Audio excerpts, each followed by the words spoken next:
दिवाली पर तोहफों के लेन देन का चलन काफी पुराना है, लेकिन क्या आपको पता है कि इन गिफ्ट्स पर टैक्स भी देना पड़ सकता है। आयकर नियमों के मुताबिक एक तय रकम से महंगे गिफ्ट पर टैक्स लगता है। इसमें केवल नजदीकी रिश्तेदारों से मिले तोहफों पर छूट का प्रावधान है।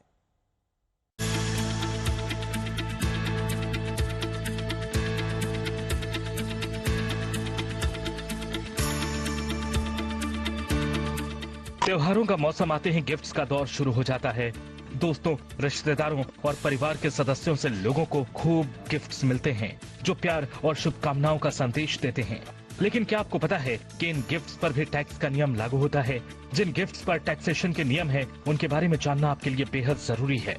गिफ्ट्स पर टैक्स किस तरह लगता है और किन परिस्थितियों में ये टैक्स फ्री होते हैं, ये जानकारी भी होना काफी जरूरी है। गिफ्ट्स पर टैक्स का मूल नियम धारा 56। भारतीय आयकर अधिनियम की धारा 56 के तहत जो भी व्यक्ति या हिंदू अनडिवाइडेड फैमिली यानी HUF गिफ्ट के तौर पर पैसे, प्रॉपर्टी या दूसरे आइटम्स हासिल करते हैं, वो दूसरे स्रोतों से आय के रूप में टैक्सेबल होता है। इसका मतलब है कि कुछ तरह के गिफ्ट्स को इनकम में जोड़कर उन पर टैक्स लगाया जाता है। मॉनेटरी गिफ्ट्स पर टैक्सेशन। अगर किसी व्यक्ति को एक वित्तीय साल में 50,000 से ज्यादा रुपए कीमत की गिफ्ट मिलते हैं तो वो टैक्सेबल हो जाता है। हालांकि भाई बहन, माता पिता, बच्चे और जीवन साथी से मिले हुए गिफ्ट टैक्स फ्री होते हैं। गैर रिश्तेदारों से मिले गिफ्ट्स पर टैक्स। दोस्तों और रिश्तेदारों के अलावा दूसरे लोगों से मिलने वाले गिफ्ट्स टैक्सेबल होते हैं। नियमों के मुताबिक अगर उनकी कुल वैल्यू 50,000 रुपए से ज्यादा है तो उन पर टैक्स लगेगा। दोस्त इनकम टैक्स की परिभाषा में रिश्तेदार नहीं माने जाते, इसलिए उनसे मिले 50,000 रुपए से ज्यादा के गिफ्ट्स टैक्सेबल होंगे। विशेष मौकों पर मिलने वाले टैक्स फ्री गिफ्ट्स। कुछ खास मौकों जैसे शादी के समय या विरासत में मिले हुए गिफ्ट्स पर टैक्स नहीं लगता।